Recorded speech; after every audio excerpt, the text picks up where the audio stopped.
From Nashville, Tennessee, Music City, USA, and the home of hot chicken, it's the Rick Altizer Show. Sit back, buckle up. Rick will talk with the movers, shakers, and creators who put Christ in Christian entertainment. He's a man who's clear so the world can hear. Here's Rick Altizer. Well, I'd like to thank you for joining me today. You know, I always say that every show. Thank you for joining me today. That's just what I do. But seriously, I'm very thankful that you're joining me today. For those who've been following the show, listening, you are aware of the fact that I have done the new Russ Taff movie. It's called I Still Believe. The movie's going to be in theaters. It's just in a few weeks now, October the 30th. That's a Tuesday night, October 30th. Oh, man, it's at the Franklin Theater. It's at here in Nashville area, about 5 or 6 theaters. I think Thunderbird's sold out, so they're going to open up another screen there. That's down in Cool Springs. What else we got? We got Opry Mills. We got 100 Oaks. We got Green Hills. So I think it's in like 5 theaters in Nashville. And so you can go to russtaffmovie.com and get tickets to it. So I'm going to play you right now. We're going to talk today. This is just going to be me today. We're going to talk about kind of my process of putting this movie together, how it came about, how I made this movie. This is the third movie I've made. So you're just going to kind of get me today. But this is going to be something interesting for movie makers, people who are interested in how these things come about. So I'll just kind of get going on it. So I interviewed Russ for this show about 2 years ago, and it was a 2-part show. And some of you might remember that show. You can go to my website, rickaltizer.com, and hear it, or check out my podcast, The Rick Altizer Show. Any place you hear podcasts, it is there. And so the show I did a couple years ago was with Russ. And Russ and I had an interview, and in the interview, he starts talking about when he was a child and some of his trauma that he had as a child, some of the abuse he suffered as a child, and then he started telling me about how he became an alcoholic. He started drinking at the height of his Christian singing career. For those of you who don't know who Russ Taff is, he's 6 Grammy Awards, 3-time Gospel Music Hall of Fame. He's been initiated 3 times. I think he's the only one who's been in it 3 times. One with the Imperials, one as a solo artist, and one with the Gaither Vocal Band. 18 Dove Awards, I think, something like that. Just, he's been around a bit and done a few things. Christian singer, very, very popular in the 80s and 90s. And at the height of his fame, he was struggling with addiction, with alcohol addiction. His father was a pastor. His father was an alcoholic. His mother was abusive. And just the trauma that he had when he found alcohol, it was something that for him was a numbing effect that brought a quietness to his soul. Well, anyway, he began to talk to me about that in an interview, and I found out later that's the first time, on my show, was the first time Russ had ever publicly confessed his alcoholism, that had been something he had been keeping from the public. Obviously, he had been working in therapy and counseling and had been went to rehab 3 different times till he finally went to the trauma center where he got healed. And I'm happy to say he has been sober now for, 12, 15 years and has been healed of his trauma. And so that was what the problem was the childhood trauma that he had. So we had this interview, and he began to tell me about, at the height of his Christian singing career, getting Dove Awards, getting Grammy Awards, and thinking this is going to be it. This is going to make me happy.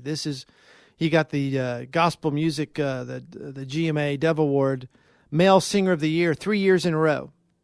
And he thought that would do it. This will make me happy. And it didn't. It didn't make him happy. It didn't change anything. It just made him even more angry.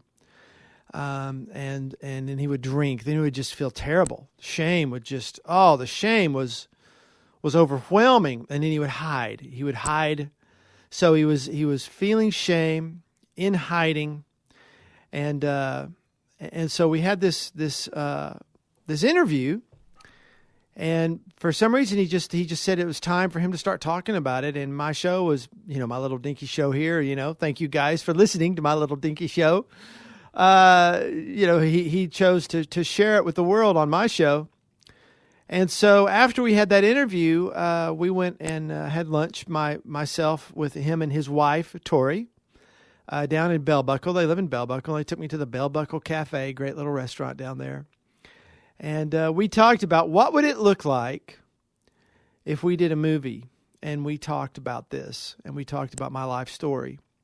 They had seen the 2 movies I had made for Shonda Pierce. The first movie I did was called Laughing in the Dark, and the second movie was Enough. And those had been one-night Fathom events. Those were in theaters for one night only.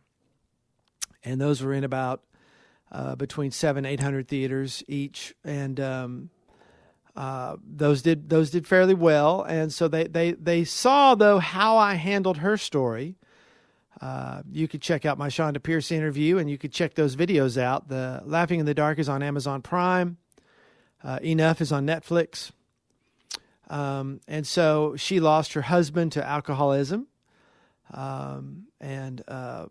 So we talked about that in the movies, and the way I handled that, they said, we like the way you did that. We'd like to know what it would look like if we did this with you. What would that look like? So we had a conversation sitting at the Bell Buckle Cafe, and I said to them both at that time, I said, well, I'll make a movie, and I'll put Russ's name, Russ Taff, I'll put his name in the title of the movie. And I'll put Russ Taff in the movie, but I won't make a movie about Russ Taff. What I'll do is I'll make a movie about the powerful redemptive work of Jesus Christ. And the star of the movie I want to make will be Jesus. So if you guys are okay with that, that's a movie I want to make. And they both just lit up because that's exactly what they wanted to hear. They didn't want a movie all about Russ Taff, you've seen those documentaries. Oh, what a great singer this guy is. Oh, man, boy, she sure could sing. Wow, that guy could sing. Whoa, what a voice. Let's listen to him sing. Boy, isn't he good? I just can't see a 90-minute documentary on how good somebody can sing. I just had no interest in doing that. But telling the story of how Russ and Tori stayed married, telling the story of how Russ navigated his alcohol addiction and how he came out of hiding and the shame and how the impact that shame had on his life, that was a story I was interested in telling. So I went over to, we met, I showed up at his house and brought my little camera and some lights, and we sat down, and he just started talking to me.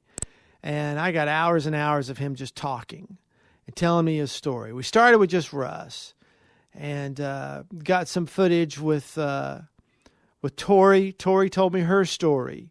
Started interviewing some people. I went and interviewed Bill Gaither, and we interviewed Amy Grant and Michael W. Smith and Bart Millard from Mercy Me, I Can Only Imagine, and Michael Tate from DC Talk and the Newsboys. And so we got some celebrities, to validate who Russ was, what a great singer Russ is. So we got a little bit of that in it. But then we went to Arkansas, and I talked to his adopted mom, his high school English teacher, who took him into her home and gave him a sense of what a normal home looks like, and was there for a lot of his addiction. So we kind of got this story put together, started just asking questions and doing interviews, and then I would take the interviews and I would send them to someone, and they transcribed all the interviews for me and gave them to me on Word documents. And so I had everything written down, and I have a 3-inch binder full of probably, 30 hours, maybe 50 hours of interviews. I don't know. A lot of talking.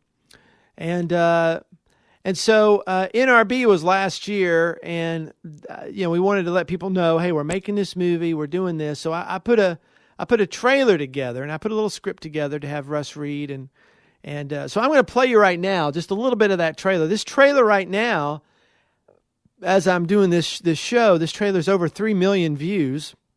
And you can, it's on Facebook. And you can go to russtaffmovie.com and see the trailer. But I'm just going to play you the audio from that trailer right now. Shame is a prison. I was locked up in shame's prison for over 40 years. Behind its bars, I was safe, isolated, and hiding from pain. Disconnected from my family and everyone I ever loved. Abused as a child, shame told me that it was my fault. Singing for Jesus and living a secret life as an alcoholic. Shame whispered, there is no hope. But prison doors were made to be opened.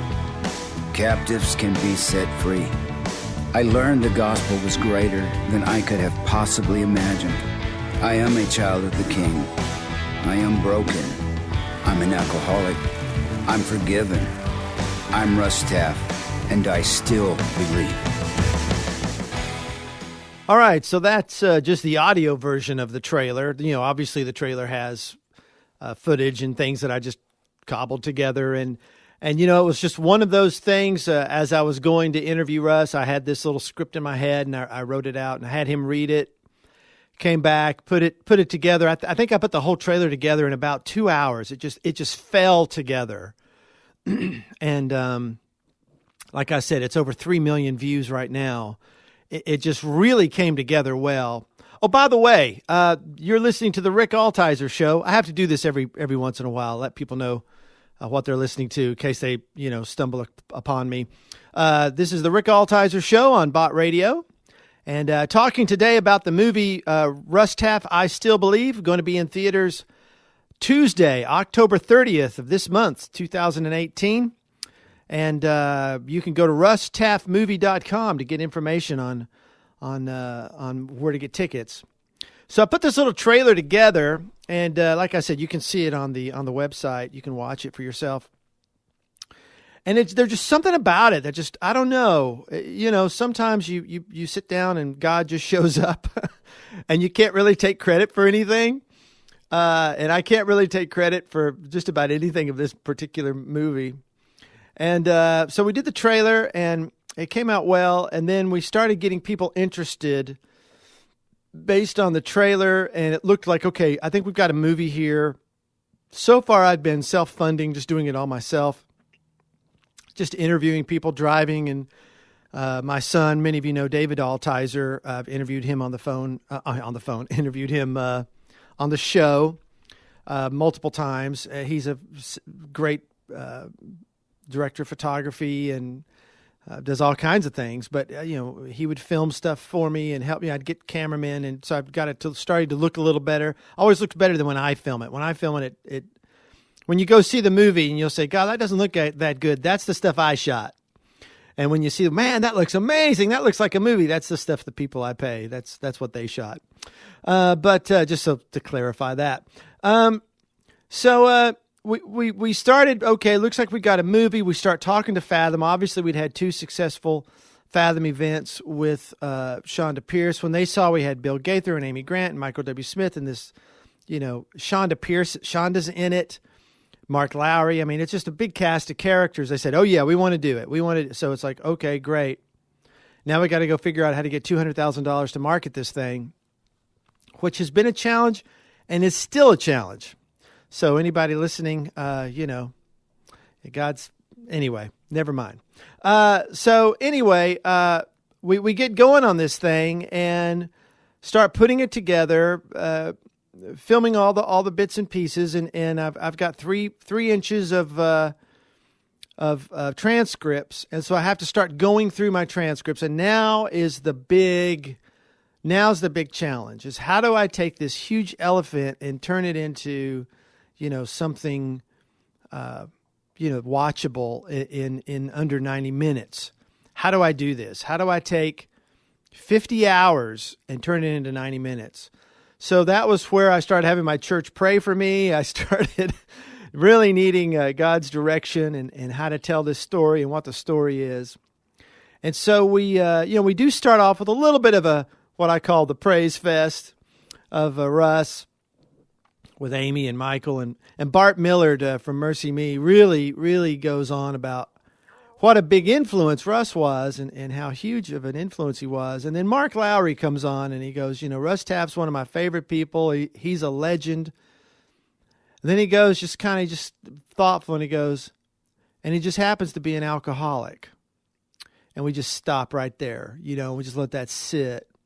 And so we're it looks like it's this great movie. We open up with him getting the Lifetime Achievement Award and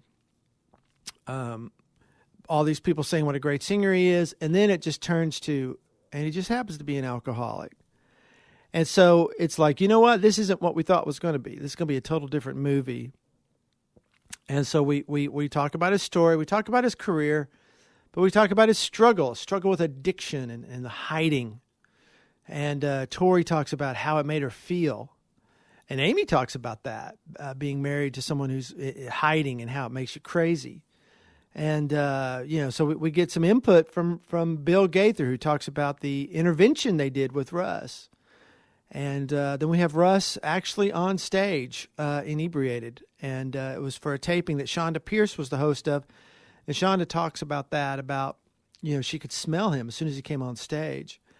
So, I mean, it's a pretty intense. Some of the stuff is pretty, wow. They're really opening up. And Tori is sharing about how, to his wife, I was done. I still loved him, but I was going to move out.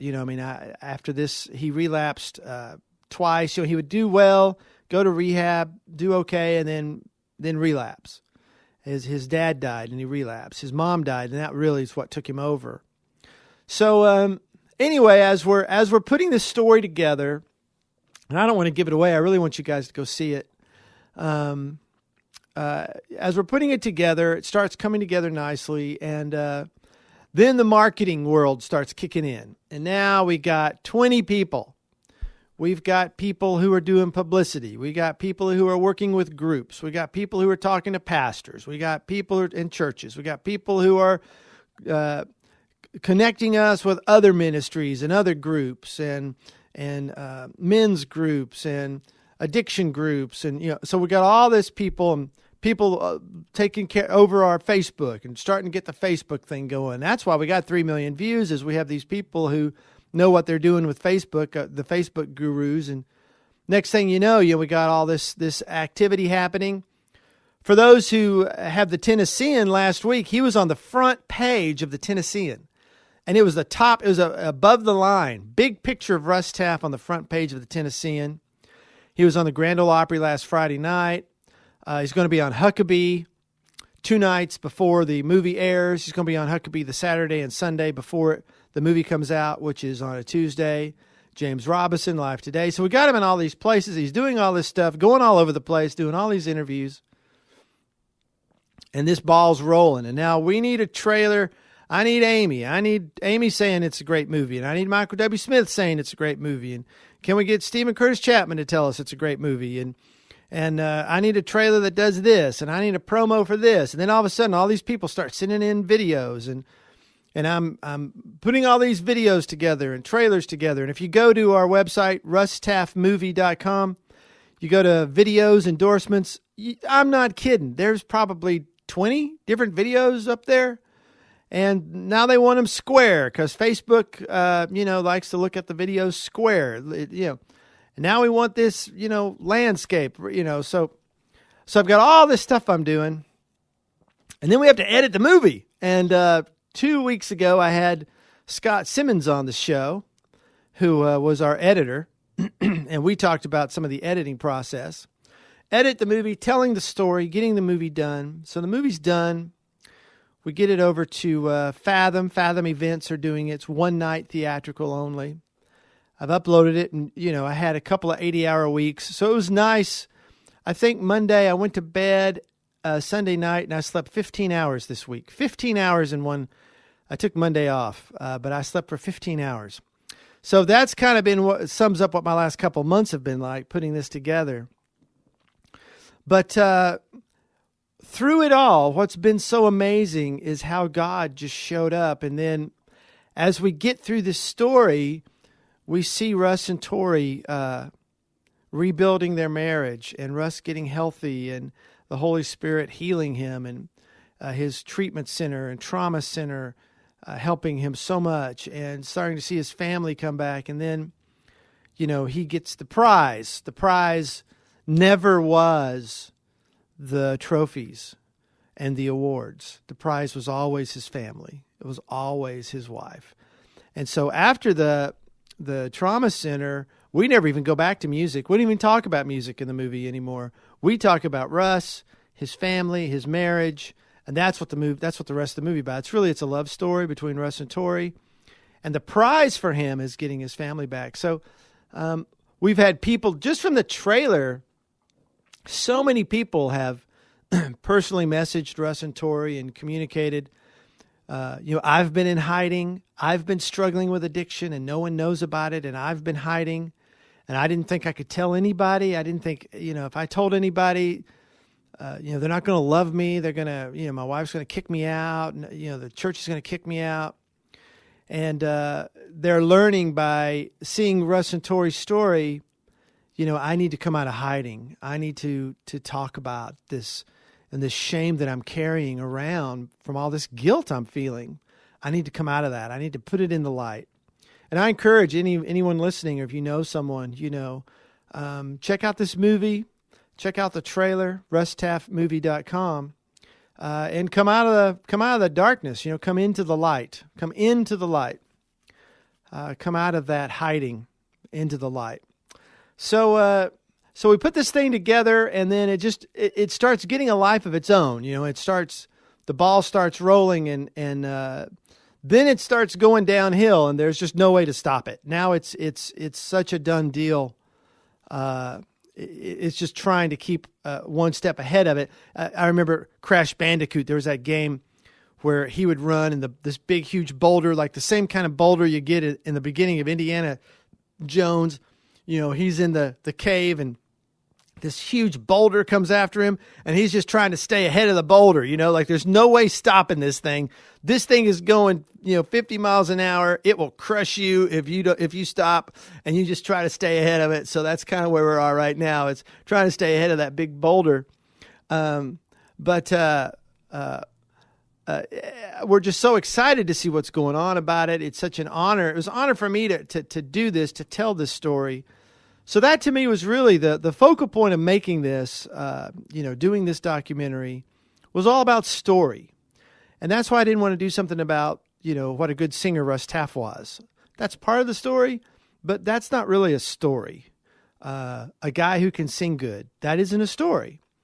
A guy who can sing good, who came from a background of addiction and shame and abuse, who became an alcoholic, struggled with depression, hiding, how it affected his marriage, and how he found freedom, and how they stayed married, and how God brought healing to his children and the marriage and the family.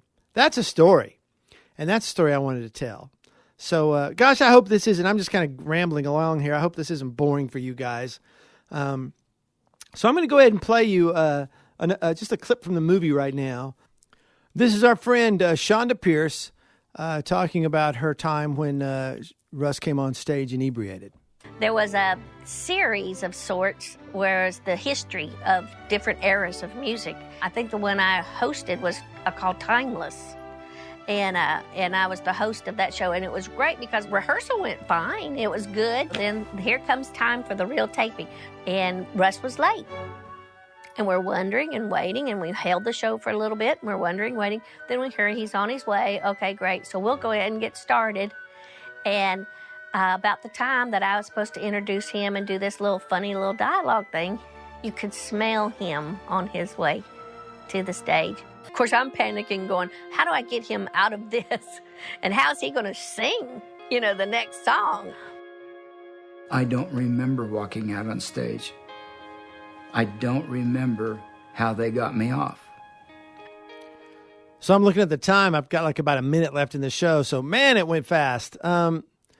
So that's pretty powerful. We show that scene. Anyway, I've been talking about the new movie, Russ, Taff, I Still Believe. You know, it's a powerful film, and you should pray about taking someone to it. It's a great film for couples. Just pray about whether you want to be a part of this, helping support this or not. You can go to russtaffmovie.com. Find out about theaters and ticket info, and it's going to be in theaters one night only, October 30th. That's Tuesday night, the end of this month, 2018. Hey, thanks for listening. I really appreciate you being here with me today.